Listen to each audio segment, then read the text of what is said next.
Агенцијата за млади и спорт ИЦ Витана со легендата на спортското новинарство Зоран Михајлов со гордост ви ги представуваат македонските спортски легенди. Ми причинува големо задоволство, почитувани гледачи, да ви го представам мојот следен гостин.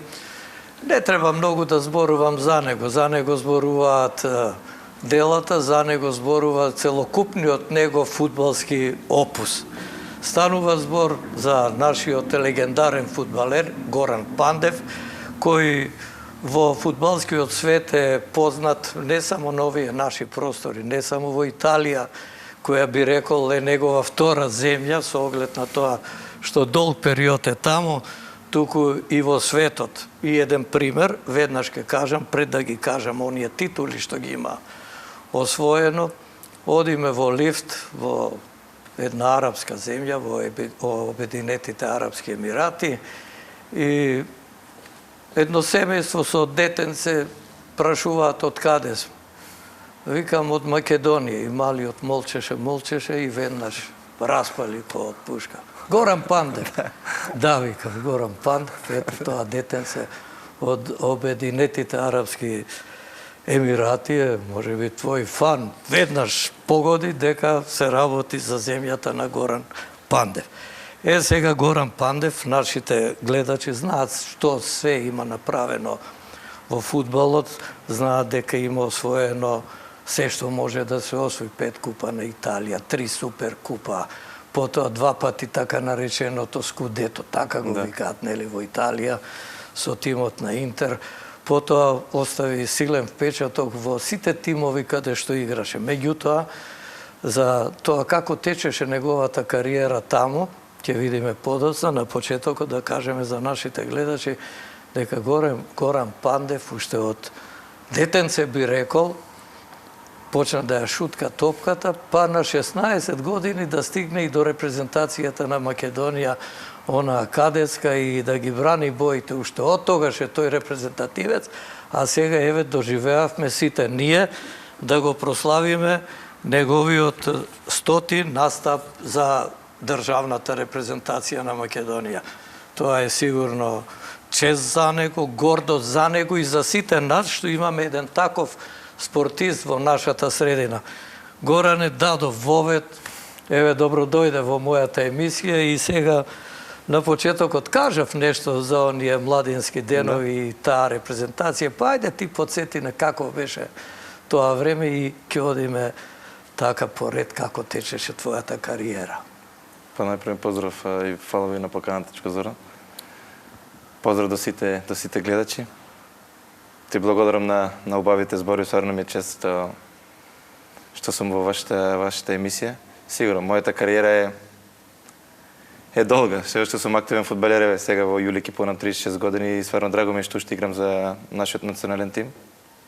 Поминав из доста тежок пат. Знаеш и ти самиот, не е лесно на 17 години да заминеш од својата држава, од своите родители и да заминеш во еден голем клуб како што Интер во младинските категории. Тоа благодарност на покојниот Ванчо Таковски, на мојот матичен клуб Беласица, што ме возможи да играм на овој турнир во Виареџо, и таму луѓето од Интер ја препозна мојот квалитет и ме зедо. После беше патот тежок да се стигне до серија, и со многу моторна работа, верба во себе, стигнав до првиот тим на Анкона во серија, дебютирав. После тоа Лацио, и мислам дека со мојата верба во себе, со многу работа, бидејќи серија пред 10 години стварно беше на многу тешка лига. Не беше едноставно да се игра во серија, и со помош на мојата фамилија стигнав до тоа што сум денес. Напомена, освоив многу титули. Благодарност и до сите што ме поддржаа, благодарност и до вас, новинарите, до цела македонска јавност, бидејќи на многу надпревари во Италија доаѓа луѓе од Македонија да ги следат моите надпревари. Тоа сигурно ме правеше горд, и уште Сакав да докажам дека и во Македонија се игра фудбал. Како Па и што ние кажа, бевме горди со тебе, се гордеевме. Еве, кога ќе постигнеш гол, коментираме, Пандев го бараме веднаш голот да го видиме. да. Како си го постигнал и Што тоа. кажа, да, благодарение на сите вас, на цела македонска јавност, тоа што сум денес сигурно е Енке и исто и на нив. Почнав во младите категории на македонската репрезентација на 15 годишна возраст, на 16 години играв за кадетската репрезентација на Балканијата во Грција. Изгубивме во финалето. Се сеќам како да беше вчера кога сите плачевме во соблюковалната, кога Грција сварно ни украде едноставно победата со судијата. Али тоа се сварно моменти што кои долго ќе ги сеќавам. 100 еве сега, утре ми е 100 надпревар во националниот дрес и сигурно сум среќен бидејќи тоа е еден голем успех за мен. Па и ние се гордееме со тебе и го прославуваме тој 100-ти твој настап за сениорската репрезентација. Рековме како млад фудбалер, впрочем ти самиот кажа, отиде надвор во една неизвестност, не знаеше што те очекува, меѓутоа тука се гледа и силината на личноста и карактерот, дали ќе успее или не. Ти запна и онака, што би рекле, по-струмички со инет, ќе им докажам на овие кои сум и што сум. И им докажа. И во Интер имаат разработен систем за следење на младите фудбалери, и кога ќе дојдат таму, знаат како да ги распоредат. Се сеќавам, ти отиде прво во Специја. Да, во серија С, во трета лига. Па од таму после дојде во Анкона, па после кога созреа, кога видоа и веќе почна те пласираат, те позајмија практично првиот пат на како што кажав, не беше едноставен патот да се стигне до максимум да освоиш Скудето и Лига на шампиони со Интер, бидејќи почна во младинци, како што кажа и ти, во трета лига ме пратија на позајмица. Малку беше разочарувачки, бидејќи одиграв една одлична сезона во првиот тим, во младинскиот тим на Интер. Освоивме Виареджо, го освоивме Скудетото, после 25 години Интер младинците нема ништо освоено. Ама тоа те направи уште потврден, да, ме направи уште посилен да тренирам уште појако, да верувам во себе и исто во Анкона првите 5 месеци бев едноставно на трибина, бидејќи прво и беа само 18 играчи, не како сега сите 23-24 да бидат на клупа и на терен. Прво беа 18 играчи и немаше место за другите. Како најмлад стално бев на трибина први 20 такмици. Али првиот надпревар кога ми даде шанса тренерот, добро искористи, дадов гол во Болонија на првиот надпревар и веќе почнаа А доаѓањето во Лацио не беше изненадување, зашто и пред тоа се зборуваше, таму ми се чини Делио Роси беше тренер, Делио Роси, и тој како те прифати. Ти како се чувствуваше во тие моменти кога доаѓаш еве во ростерот на еден тим што се надпреварува во серија А, и тоа не е некој тим, тоа беше Лацио. Да. Па од Анкона другата сезона да идеш во Лацио, како што каже и ти, еден од 6 најголеми клубови во Италија. Малку стоеше за мене малку изненадувачки, али Делио Роси му се јави на мојот менаџер и сакаше да одам во Лацио. Кажа дека сака млади играчи со ваков квалитет и ќе ми даде шанса да играм. После тоа се зависи од мене. Така и беше на припремниот период во Јапонија, одиграв одлични пријателски надпревари. Уште не ме знае добро. И кога се вратиме во Италија, почна во првенство, првите 5 кола дадов 3 гола и после беше се подруг. Ти остана 5 години, ми се чини, во 5,5 години, да. 5,5 години и одигра околу 160 надпревари за Лацио и постигна близу 50 голови. Со куп на Италија, играч од кого сите лацијани очекуваа гол. И јас и Клосе сме најдобри стрелци странци во историјата на Лацио. Сигурно дека тоа ме прави горд, бидејќи еден клуб како Лацио, како што кажев, е поголемите клуби во Италија, да направиш таков успех не е мала работа. Со Лацио имаше освоено куп и суперкуп. Да. И тоа беше почеток на освојувањето на оно што следеше подоцна, а подоцна следеше заминување, не би рекол, туку враќање во Интер, тимот во кој што отиде од Стромица, ти ги отвори вратите во Италија и во светот фудбалски. И сега за Интер. Па сигурно сум благодарен на Интер, како прво веруваше во мене уште во млад. Ме пушти на позајмица, знаеше дека можам да напредувам во други клуби, бидејќи од тој период да ми даде сигурно шанса во првиот тим на Интер, мислам дека ќе беше многу потешко да стигнем до овакво ниво. Сигурно со работа на мојот менеджер и со договорот од управата на Интер да идем на позајмица, мислам дека за мене беше најдобро нешто. Да, најдобра опција. Кога се вратив веќе бев доста зрел, спремен за една голема екипа како што е Интер и Предводено од Мориньо. голем стручник како што е Жозе Мориньо. Па ајде кажи ни за него, како те прифати Мориньо? Па види, јас последните 6 месеци имав проблем со Лацио. Ми стекчуваше договорот, па се тужев мене и земав слободни документи. Тоа беше на 22 декември ги земав документите и на 23 ми се јави Мориньо. Прво ми се јави менеджерот, ми кажа: Горан, треба те бара Жозе Мориньо, сака да разговара со тебе. Ја немав никаков договор. Имавме некоја опција Севилја, ме сакаше Тотенхем и Фиорентина. Три клуби што беа доста заинтересирани за И силни клубови. За мене, бидејќи доаѓав од 4-5 сезони добри во Лацио. Ми се јави Мориньо и ми каже: треба да се вратиш во твојот клуб и да освоиме Лига на шампиони. Малку ми беше чудно, бидејќи на телефон да се јави Мориньо да ти каже така. Тешко е да го одбиеш. И ти во тие моменти? Прв ја во овој момент да кажав, беше збунет? мене ми е опција, не играв 6 месеци фудбал, бев надвор од екипата во Лацио. Му каже: шефе, види, имате стварно голема конкуренција, подобро ми е да идам во некој помал клуб, кај што ќе имам повеќе шанса да играм. И он ми кажа: ако заслужуваш, ако бидеш правиот, ќе играш овде, а за Лига на шампиони имаме една опција. Со тебе и се тоа, ако ја прифатите таа опција, ќе освоиме на Лига на шампиони. Да играме покрилните позиции. Така испадна. Среќа имавме и стварно доста среќа, али имавме еден многу јак тим и ова 2010 вечно ќе остане во мојата. Да, Мадрид и победа над Баерн 2-0, да. Меѓутоа и претходно имаше тешки надпревари. Претходно во 8 на финале ги победивме Челси со Дрогба, со Лампард. Челси имаше стварно извореден тим. Во четврт финале ги победивме ЦСКА Москва, исто имаше одличен тим. Во полуфиналите победивме една од најдобрите екипи во моментот Барселона со Гвардиола, со Ибраимовиќ, бидејќи Ибраимовиќ замина во Барселона да ја освои Лигата на шампиони.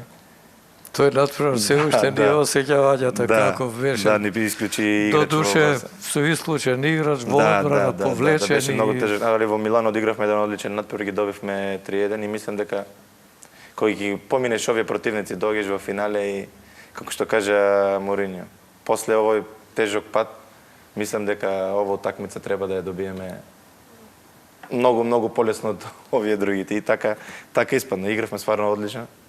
Тактички многу зрело и заслужено го освоивме Лигата на шампион. И тогаш се развеа нашето знаме на Бернабеу стадионот. Па имаше многу македонци со знамења таму и кога го видов нашето знаме на крај, му кажав на човекот: може знамето да ме гушкаш, и го земав знамето и сигурно дека ова е незаборавна ног, стварно ног со ништата. Да освоиш Лига на шампиони после неколку години, стварно ти е чудно. Бидејќи ова вечер малку во транс, не знаеш што се случува. Не знаеш што си постигнал, вика луѓе што направивме ова. Што рече Владко Илиевски. Во Лацио кога не играв најтежкиот период, од јануар отидов во Интер и у мај освоивме Лига на шампиони, Скудето и Куп на Италија. Добро, ти беше амбициран кога веќе Мориньо те бара, викаш ке дадам се од себе и морам да... Па прва утакмица не играв 6 месеци, дојде прва утакмица во Верона против Киево, ме стави одма да играм. Ме викна во собата кај него, вечерта во карантин, и вика: утре почнуваш, само не збори дека овие новинарите овде ќе ме направат дека не сум нормален, бидејќи не си играл 6 месеци фудбал. Така ти утре почни, дај го максимумот, колку можеш, толку, после кога не можеш, крени рака, ја ќе те изведам. И тоа е тактика на тренерите. Ти со голема желба да се докажеш, плюс тоа одморен 6 месеци само тренинг, викаш сега ќе газам на терен. Така е. И така беше и влезе во тимот. Таму одигра добро за нив 2 сезони или 3, колку беше? 2,5 сезони, 2,5 сезони. После Интер доаѓа Наполи Убав град, се сеќавам со тебе правев едно интервју, ако се сеќаваш, Инекс Горица, кога бевме таму собрани сите пред мечот со Ирска или со кој беше. Така. И во дилема беа сите дали ќе останеш, дали не. Јас се сеќавам дека ти рече прекрасен град, ми се останува во Наполи. Да. Сега за Наполи приказката дека таму имаше и турбулентни моменти и ситуации, особено кога дојде Бенитес. Да. Па добро, и со Бенитес немавме добар однос во Интер, али после 5 месеци го напушти Интер. Моја желба беше да останам во Интер, али Интер сакаше да ја промени генерацијата, беше во еден пат, сигурно Наполи, Марадона, Сан Пауло, полн секој утакмица, полн стадион. И кога играв против нив, стварно беше атмосферата топ. Али од Милано да идеш во Наполи не многу два различни града, многу различни карактери на луѓе. Да, има разлика северниот дел од Италија и јужниот дел, многу разлика, али како што го сакат фудбал во Наполи, мислам дека никој така не го сака во Италија. Таму стварно се осеќаш играч, кога ќе излезеш на Сан Пауло, кога ќе видиш 70.000 навивачи така да скандираат, мислам дека и да немаш желба за фудбал, ќе ти дојде желбата. Ако ќе постигнеш гол, па цела трибина, ти постигна околу 20 голови за Наполи. Да. Одиграв три добри сезони, да. Решив да заминам, бидејќи имав проблем со Бенитес. И решив да заминам и мислам дека направив грешка овој период кога го променив Италија со Турција, али тоа сакам да те прашам, на Бенитес и ние му се лутевме, да знаеш, цела Македонија. Па добро, со Бенитес првата сезона постигнав 9 или 10 гола. Постигне 2 гола, после 3 утакмици пак не играш. И малку ми беше чудно. Разговарав со него на крај на сезона, почна да ми покажува статистики на компјутер колку сум игра, колку голови, минутажа. И вика, видиш, играш скоро како и сите други, па ти се одлучи дали сакаш да останеш или да си идеш. Моја желба беше да го променам, дека не сакав повеќе да работам со него. Направив грешка сигурно што отиде во Галатасарај, бидејќи има Фиорентина. Тоа сакам да те прашам за таа грешка. Како се одлучи да одиш во Турција? Добро, Галатасарај е еден од најпознатите клубови, Бешикташ, Фенербахче, Галатасарај, тоа се трите овие перјаници, би рекол, на турскиот фудбал. Да, Галатасарај исто, да. Ти отиде во Галатасарај и што се случи? Па последниот ден од првниот рок ми се јави Прандели. Тој беше таму. Беше тренер во Галатасарај и кажа, дојди овде, добре, Галатасарај, голем клуб, играме Лига на шампиони, дојди да ни помогнеш. После тоа ми се јави Шнајдер, Муслера и сакав да заминам од Наполи. Зборував со председателот на Наполи. Ми каже, во Италија ако заминеш треба да платат оштета. А во странство може да си идеш без оштета. Последен ден беше на преведен рок и затоа одлучив да потпишем 1 година во Галатасарај. Лошо искуство, али освоивме исто првенство, играв во купот на Турција, играв некои такмици во Лигата на шампиони. Си има и тоа искуство, големо искуство во Истобол и за мене и за мојата фамилија. Ти во Наполи испуштивме, да кажеме, 2 купа, освои еден супер куп. Да, во Наполи тоа е вака. Ни открадува Јуве кога ме исклучија мене и Дзунига во Пекинг. Али тоа во Наполи, свара после многу години Наполи освои куп на Италија. Се сеќавам во градот сите на улица. Беше поголема фешта колку што освоивме Лига на шампиони со Интер, да.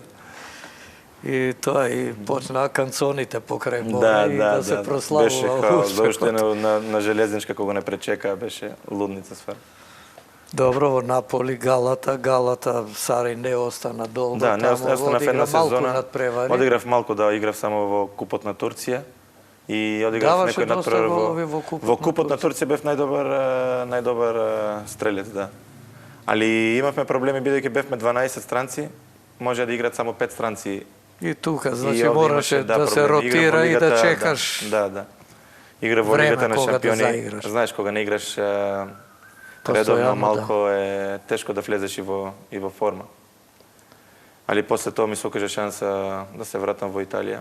Дженова беше најупорна, имав и други понуди, али Дженова стварно беше најупорна, ме сакаше председател. Што одлучи вака да одиш во Дженова? Па добро, последните години стално бев на море и Да. Наполи, Рома исто и викам да морето ми носи среќа. Имав Аталанта, Сасуоло, исто ме бара, али викам не се враќам на море, во Дженова. Добро, да, како клуб добар клуб, стварно со добри навивачи и не направи грешка што се вратив таму. Значи, во Дженова, кога отиде ти има проблеми со тренери, менуваа, прае. Еве, Јурич, например, се сеќам, 3 пати доаѓаше. Да, така. И 3 пати го сменува. Па да, тој е клуб што после Палермо е клуб што најмногу менува. Сега Прандели е уште. Сега е Прандели уште. Добро да прашам заради овие сменува. Дека ќе стане уште многу. Да, и за секој играч не е едноставно да промениш многу тренери. Ја 4 години во Дженова променив повеќе од 8 тренери. Што тоа за еден фудбалер е многу и не е добро, али нашиот газда си има некој ваков стил и не можеш на тоа да му се мешаш. Сигурно Дженова има некоја идеја и со играчи и со тренери што на клубот сега и за сега добро му иде. Доста години во серија и еве сега почнува да последните години продаде и многу играчи, али стално сме на средината на табелата. Ќе го сака тие Пандев и за идната година. Мене така. Па да, сега разговараме. Сака да го продолжам договорот уште една година, али ќе видиме, има уште време, уште надпревари, има време, сега сум концентриран само на репрезентација. Сега се враќаме на Македонија, 99, 100-тиот со Летонија, 100 надпревари, има и Гоце Седловски, ми се чини, само вие двајца. За репрезентативната кариера, почетокот ти беше против Турција во Бурса, квалификации за светско првенство 2002, 3-3, Ѓоре Јовановски селектор, јас коментатор, горе качен тамо на тоа. Пол стадион, нозите ми се тресе, кога ми кажа... Кога ти кажа, ајде, подготви се, ке влегуваш, Томче те донесе, се сеќам Трајановски до аут линијата и што ти рече? Ајде, со среќа, нека ви. Да, со среќа. Исто и Ѓоре Јовановски, кога шеф. Мали, спремен си? Да, шефе, ајде, влагај таму, дај дадеш гол. Тоа до ден денес се сеќам сигурно. Тој надпревар добро го одигравме. Да, одигравме одличен надпревар. И ден денеска жалиме што не победивме, 3 пати водев. Бидејќи Турција располагаше со многу квалитетна репрезентација, беше стварно топ атмосфера на Вива. Турците беше пол стадион. Па покажа и после на светското првенство. Водевме 3-1 ако се сеќавам. 1-0, 1-1, 2-1.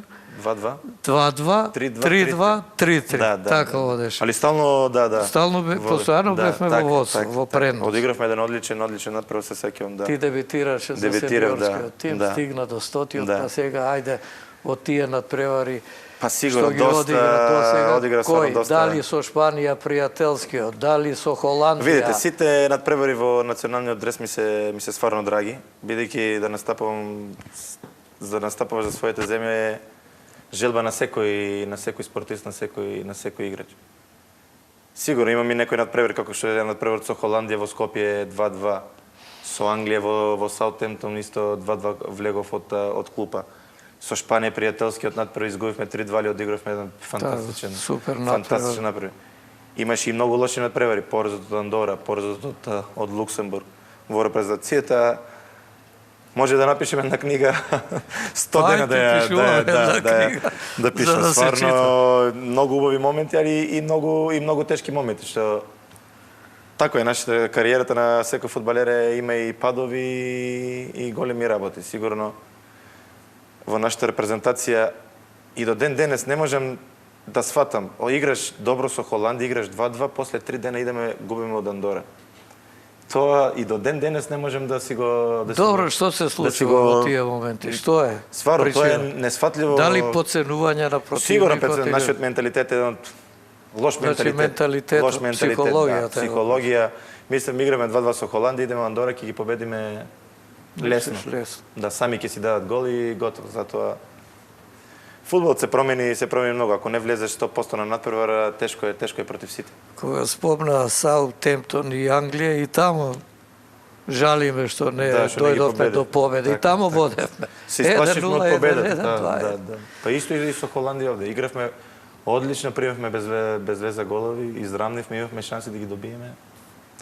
Али тоа стварно имаше и квалитетни играчи. Еве сега и ова денешната репрезентација има стварно млади квалитетни играчи, играат во добри клубови, во јаки лиги. Тоа сигурно е многу добро за нашата репрезентација. Во еден период се уплашивме дека си многу лут и нема да се вратиш во репрезентацијата. И тоа ќе беше навистина голема штета за нашата фудбалска репрезентација и воопшто за фудбалот во Македонија. Меѓутоа се врати и добро е што е така и има шанса сега да ја понесеш оваа генерација што доаѓа по тебе кон кога не играв за репрезентација ми беше еден најтажен момент, бидејќи да не доаѓам за репрезентација, имаше пауза. Игра репрезентација. Да, игра репрезентација, гледаше да не доаѓаш. Али мислам дека и до ден стојам за тоа дека направи добро, бидејќи во репрезентацијата не функционира некои работи како што треба да функционираат, бидејќи репрезентативата треба да се цени. Едноставно патувавме, не знам и по колку време, трениравме по да не ги подценуваме и Алумина, и Чаир, и Маџари. Немавме ни своја база, не знаевме кај ќе идеме во кој хотел ќе бидеме, стално некои промени. Патувавме со автобус игравме со Србија, со Хрватска со автобус. Мислам дека не се осеќаш прав резе во хотелот доаѓа луѓе што и како да не си сме во репрезентативен состав, како туристичка група како да сме некоја туристичка група. Разговарав и со председател. Мислам дека беше Илчо Гергиевски председател. Му кажат некои работи и ако не се променат, ја не се враќа во репрезентација. После со назначувањето на селекторот Игор Ангеловски, да, дојде во Дженова, разговаравме, отворено му ги кажав овие работи. Мора да се сменат, се врати во репрезентација, видов дека имавме една позитивна атмосфера. Човекот сакаше да направи спој на младост и искуство. Еве, одигравме една одлични Лига на нации. Сме в полуфинале против Косово. Дај Боже сега имаме добри шанси во овие квалификации. Групата не е атрактивна, али е многу тешка. Сите се тешки противници. Незгодни противници. Незгодни противници, али мислам дека можеме да се носиме, ако сме прави, ако влеземе на надпревод како што треба, мислам дека може да се носиме со сите овие репрезентации.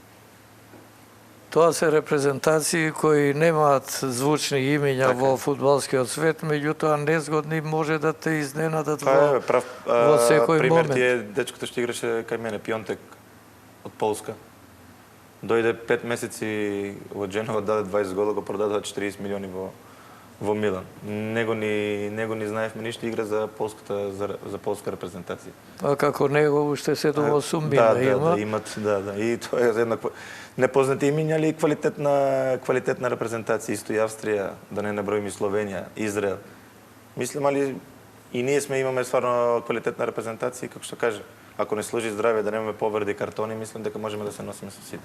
Од овие момците, ти како најискусен, да не речам најстар, најискусен, највозрасен, каква ти е соработката, задоволен си, сигурно те почитуваат. Па да, имат децата ствари, имат голема. Тие израстуваат во така. фудбалери со меѓународна репутација, меѓутоа панде стварно се одлични дечки, имат преголем респект не само према мене и према и сите повозрастни во репрезентацијата, како бидејќи јас знам, ако не го цениш домакинот на репрезентација, како да не го цениш и селекторот и играчите. Овие дечки стварно се прекрасни дечки, пред се добри личности, за играчи, знаеме какви играчи во какви клубови играат. И како што кажав, се надевам дека овие дечки предводени од мене ќе нанесат на едно големо надпревар. Тоа е, се надевам, исто на цела македонска јавност желба на сите нас и на цела македонска јавност е еден ден Македонија да ја видиме на големо надпреварување. Па Горан, што можам друго да посакам, освен да се радуваме на тој настап на Македонија на Европското првенство, верувам дека ти ќе успееш заедно целата екипа да ја повлечете таа генерација. Има квалитет и сега единствено посакуваме уште долго да трае твојата кариера, ако 36-та година тече, меѓутоа да бидеш тука и во репрезентацијата, да. Дека уште една година може да одиграм, бидејќи физички се осеќам. И збор 2 за Академија Пандев, перспективите. Па добро, желба на мене ми беше Академијата да работи со мали дечи, нели, некои околности тоа не го дозволува и мораше да направиме и прв тим. Гледам ова сезона дека на првиот тим добро му иде. Па ќе влезете во Европа, изгледа. Да се радуваме на Европа, бидејќи играат доста млади играчи.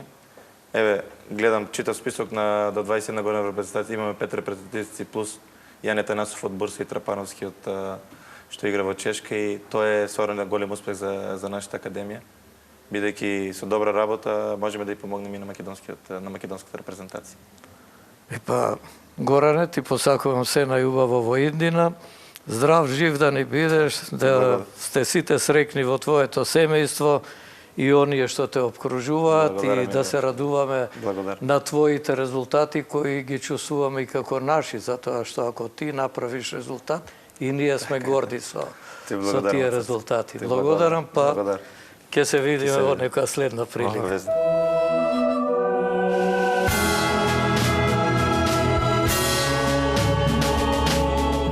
Горан Пандев го слушнавме, а сега да го чуеме и селекторот на нашата фудбалска репрезентација, Игор Ангеловски. Еве, веќе познато е на фудбалската јавност како се врати и зошто се врати Пандев во репрезентацијата. Еден од главните во навод виновници беше ти и благодарејќи токму на твоето инсистирање, Пандев се најде повторно во нашиот национален тим и се виде дека неговото присуство е од големо значење. Тој е фудбалер кој навистина може да поведе ова генерација фудбалери што е имаме, па еве ти најдобро може да ни опишеш за каква личност станува збор, за неговиот карактер и за тоа што значи за фудбалот и воопшто за фудбалската репрезентација на Македонија, за која веќе одигра 100 надпревари. Па добро, Горан Пандев се врати во репрезентацијата на Македонија, пред се затоа што си ја сака Македонија. Но сака да во репрезентацијата бидат поставени онака работите како што доликува на една репрезентација, да репрезентативците ги имаат сите услови, да бидат почитувани, да владе една атмосфера, да се работи максимално професионално.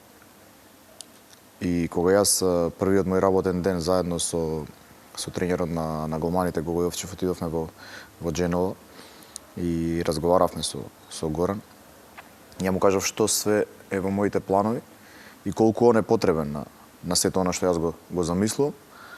И јас сум само среќен што имав можност да бидам селектор на меѓу другите и на еден фудбалер и пред се човек по кој Македонија е позната во светот на фудбалот, кога неговото име ќе се изговори надвор. Тој е еден амбасадор на Македонија, како што во другите спортови ги имаме Перо Антич, Кире Лазаров, да не ми замерат другите што нема да ги спомнам. Во фудбалот е Горан и ние поголем репрезент од Горан Пандев сме немале, затоа што добро знаеме што се направил, каква кариера имал, без ни една дамка, освојување на све што е можно да се освои на спортски план, но и големина како човек. Сето тоа доволно кажува кој е Горан Пандев. Сега многумина така се уплашија на почетокот, дојде, меѓутоа дали Игор Ангеловски ќе се снајде во таа ситуација со една таква звезда да го постави на она место на кое што ќе има најголем придонес за репрезентацијата. Во тие моменти, еве, што чувствуваше ти, дали ќе успееш? Еве, успеа, меѓутоа како? Па, воопшто не се сомнев дека ќе успеам. Треба човек само да е доволно мудар и паметен и да го искористи еден Горан Пандев во својата екипа. Треба да неговите квалитети се стават во функција на тимот и неговото присуство само да им олесни на останатите фудбалери.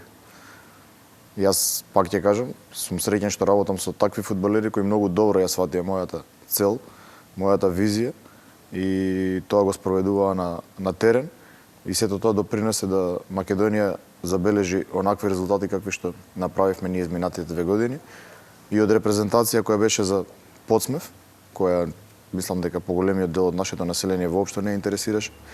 Денеска дојдовме да бидеме репрезентација која истите тие од нас бараат пласман на европско првенство. Сето тоа покажува дека сме направиле многу овие 3 години, но тоа е благодарение на Горан, на фудбалерите и јас очекувам дека и онај најубавиот сон, а тоа е пласманот на европско првенство, што цела наша држава го посакува, ќе успееме да го оствариме.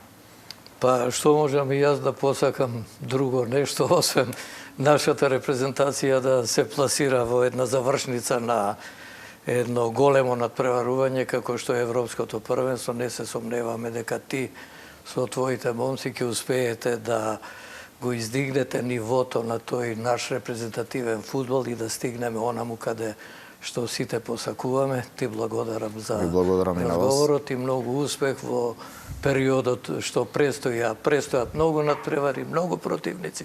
Ке има можеби и негде некој кекс, но не треба да забележат навивачите на тоа. Напротив, треба да даваат максимална поддршка на репрезентацијата во секој момент, во секој дуел, дури и тогаш кога не оди да ја понесат, зашто не случајно велиме, тие се 12-тиот играч.